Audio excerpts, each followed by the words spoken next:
Sir చూస్తే కనుక mutual funds అంటే ఏంటి సార్? మ్యూచువల్ ఫండ్స్ అంటే మ్యూచువల్ ఫండ్లు ఏమవుతుందంటే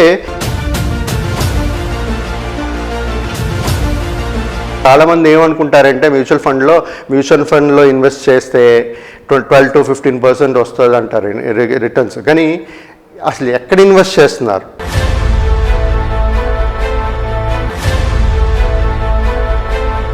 సార్ మ్యూచువల్ ఫండ్స్లో గోల్డ్ బేస్ ప్లానింగ్ ఎందుకు చేసుకోవాలి సార్? అసలు యాక్చువల్గా మ్యూచువల్ ఫండ్స్లో చాలామంది ఇన్వెస్ట్ చేస్తుంటారు.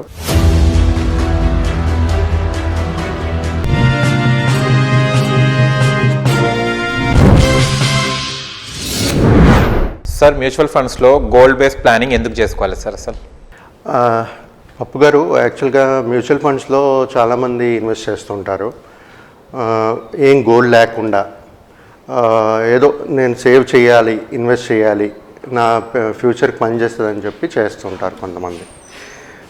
సో ఇవాళ నేను చెప్పబోయేది ఏంటంటే ప్రతి వాళ్ళకి ఒక గోల్ ఉండాలండి. గోల్ అంటే అది ఎలాగంటే నార్మల్ ఇన్వెస్ట్మెంట్ ప్లానింగ్ ఉండకూడదు. స్మార్ట్గా ప్లాన్ చేసుకోవాలి. స్మార్ట్ అంటే ఏంటంటే అండి, specific, measurable, achievable, relevant and time బౌండ్లో గోల్స్ ఉండాలండి. అంటే నేను చెప్పేది ఏంటంటే ఒక గోల్ రియలిస్టిక్గా ఉండాలి. ఓకే. మనకి నాకు ప్రతి వాళ్ళకి ఉంటుంది 10 కోట్లు సంపాదించాలి, 20 కోట్లు సంపాదించాలని ఉంటుంది. కానీ మనకి వచ్చే ఆదాయం అంతా మనం ఎంత ఇన్వెస్ట్ చేయగలము దాన్ని బట్టి మన గోల్స్ సెట్ చేసుకోవాలి కరెక్ట్గా. సో ఫర్ ఎగ్జాంపుల్ ఇప్పుడు కొంతమంది చేసేస్తారు సార్, మ్యూచువల్ ఫండ్స్లో స్టార్ట్ చేస్తారు, 1000 రూపాయలు 10,000 పెట్టి చేసేస్తారు, ఇన్వెస్ట్ చేస్తారు. సో వాళ్ళు మాకు ఏం చెప్పరు కదా, అసలు దేనికోసం ఏం గోల్స్ అనేది అందరూ చెప్పరు. సో చెప్పలేనప్పుడు ఏం చేస్తామంటే మేము కూడా తీసుకుని ఏదో టైం చెప్తారు మనకి, ఒక 5 years 10 years ఉంచుకుంటామండి, తర్వాత అవసరం పడుతుందని చెప్తారు.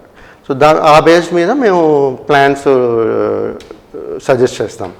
ఏ ప్లాన్స్లో పెట్టాలి, లైక్ లార్జ్ క్యాపా, మిడ్ క్యాపా, స్మాల్ క్యాపా, సెక్టరల్ ఫండ్సా అనేది మేము చెప్తాం, డెప్త్ ఫండ్సా అని.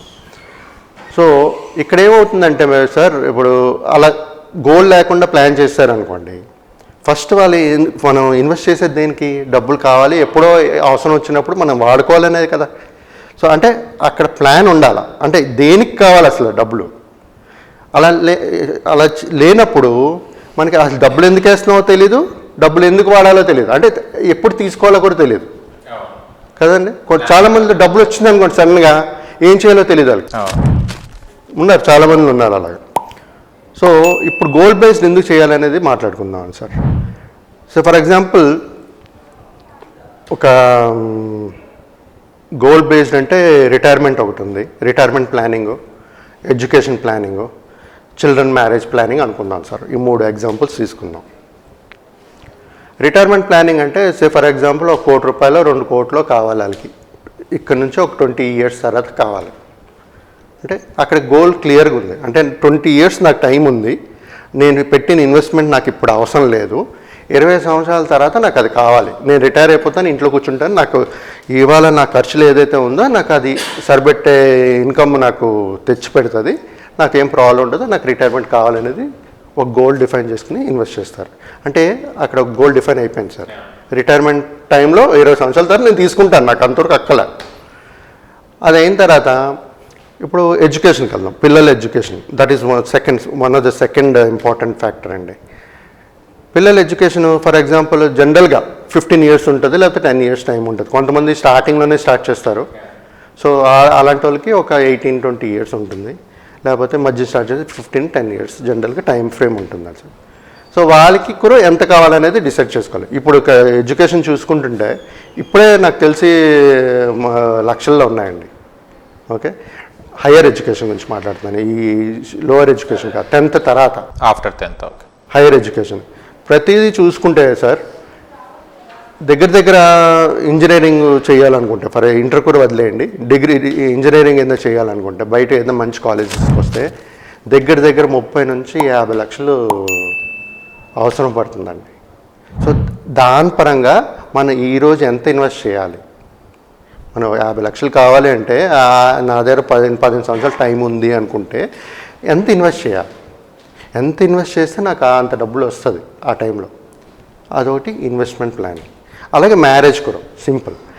మ్యారేజ్ కూడా ఏంటి ఫర్ జనరల్గా ఏముంటుంది 25-28 ఇయర్స్లో చేస్తారు. అది కూడా సేమ్ ఆబ్వియస్లీ 20 ఇయర్స్ అలాగ ఉంటుంది పిల్లలకి.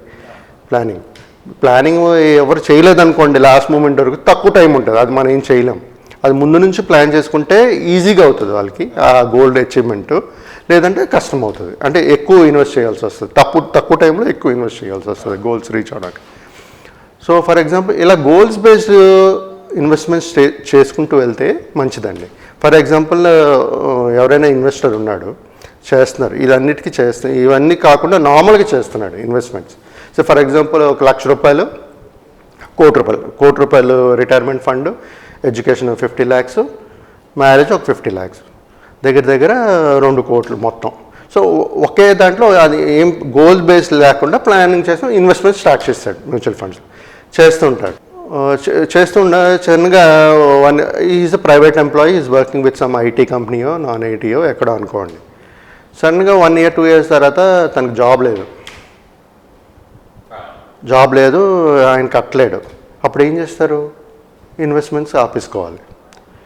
దానికోసం అని చెప్పి ఫర్ ఎగ్జాంపుల్ ఒక 1 year జాబ్ రావట్లేదు, ఎక్కడ దొరకట్లేదు అనుకోండి. ఆ టైంలో ఏం చేస్తారు, ఆ ఇన్వెస్ట్మెంట్ ఆపేస్తారు. వాళ్ళకి డబ్బులు కావాలి, ఆ 1 year సర్వే అవ్వాలి కదా. మరి ఏం చేస్తారు, తీసుకుంటారు. దేంట్లో తీసుకుంటారు, రిటైర్మెంట్లో కానీ తీసుకోవాలి, ఎడ్యుకేషన్లో కానీ తీసుకోవాలి, మ్యారేజ్లో కానీ తీసుకోవాలి, ఇన్వెస్ట్మెంట్స్లో తీసుకోవాలి. అంటే తీసుకునేటప్పుడు అవన్నీ ఎఫెక్ట్ అవుతుందా లేదా? అవును. అంటే వాళ్ళ రిటైర్మెంట్ ఎఫెక్ట్ అవుతుంది, లేకపోతే ఎక్కడి నుంచి అయితే తీస్తారో అది అయితే ఎఫెక్ట్ అవుతుంది. రిటైర్మెంట్ అయితే రిటైర్మెంట్, ఎడ్యుకేషన్ అయితే ఎడ్యుకేషన్, మ్యారేజ్ అయితే మ్యారేజ్ ఎఫెక్ట్ అవుతుంది. సో దాంతోపాటు ఇంకో ఇంపార్టెంట్ ఏంటంటే ఎమర్జెన్సీ ఫండ్ అంటే ఎప్పుడైనా ఇలాంటి సిచ్యువేషన్స్ వచ్చినప్పుడు, ఒకవేళ నాకు ఉద్యోగం పోయినా, లేకపోతే నేను సిక్ అయిపోయి బెడ్ రిడన్ అయినా, ఆ 1 year కవర్ అవ్వడానికి కానీ ఆ ఎమర్జెన్సీ ఫండ్ అనేది ఎప్పుడు పెట్టుకోవాలి. సో ఎందుకంటే జనరల్గా ఒక 3 months ఆగొచ్చు, 4 months అవ్వచ్చు, 6 months అవ్వచ్చు, లేదా 1 year లోపల నెక్స్ట్ ఉద్యోగం వచ్చేస్తుంది మళ్ళీ. యంగ్స్టర్స్కి, I'm not talking about elder people అండి. ఎల్డర్ పీపుల్ ఏమవుతుందంటే ఒక దగ్గరకు వచ్చినప్పుడు స్టాగ్నెంట్ అయిపోతుంది.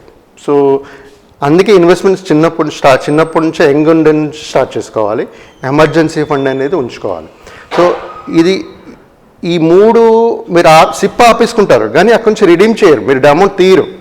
దానివల్ల మీ ఆ గోల్స్ ఇంటాక్ట్గా ఉంటుంది.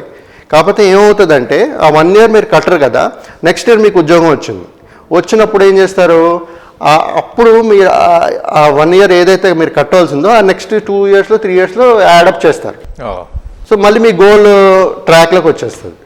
సో ఈ ఎమర్జెన్సీ ఫండ్ అనేది కూడా చాలా ఇంపార్టెంట్ అండి, ప్రతి వాళ్ళు చేసుకోవాలి. ఇది చేసుకోకపోతే ఏమవుతుందంటే గోల్స్ ఇదవుతుంది. అందుకే వెరీ ఇంపార్టెంట్గా అన్ని గోల్ బేస్డ్ ఉండాలి. గోల్ బేస్డ్ చేస్తున్నప్పుడే మనకు తెలుస్తుంది, మనకి ఇప్పుడు దీని నుంచి డబ్బులు తీసేస్తే రేపు ఏంటి నా పరిస్థితి రిటైర్మెంట్కి. అదే మనం నార్మల్గా ఇన్వెస్ట్ చేశారనుకోండి, వాళ్ళు ఏంటంటే తీసేసుకుంటారు డబ్బులు, ఎప్పుడు అవసరం వాళ్ళకి ఫోకస్ లేదు, డబ్బులు తీసేసుకుంటారు. తర్వాత ఆ ఏజ్కి వచ్చినప్పుడు రియలైజ్ అవుతారు, నా దగ్గర రిటైర్మెంట్ ఫండ్ సరిపోవట్లేదని. So goal based planning investments ఉంటాయి సార్. ఈ ప్రొఫెషనల్గా వాళ్ళ గోల్స్ రీచ్ అవుతారు వాళ్ళు కరెక్ట్గా. Thank you so much sir, చాలా విషయాలు తెలుసుకున్నాం. మరో ఇంటర్వ్యూలో కలుసుకుందాం. థ్యాంక్ యూ పప్పు గారు, థ్యాంక్ యూ. చూశారు కదా ఫ్రెండ్స్, మీకు గనక మా వీడియో నచ్చి లైక్ చేయండి, షేర్ చేయండి, కామెంట్ చేయండి, సబ్స్క్రైబ్ ఛానల్ అక్కడ గంట సింబల్ టంగున కొట్టి. నేను మీ యాంకర్ పప్పు, బాయ్.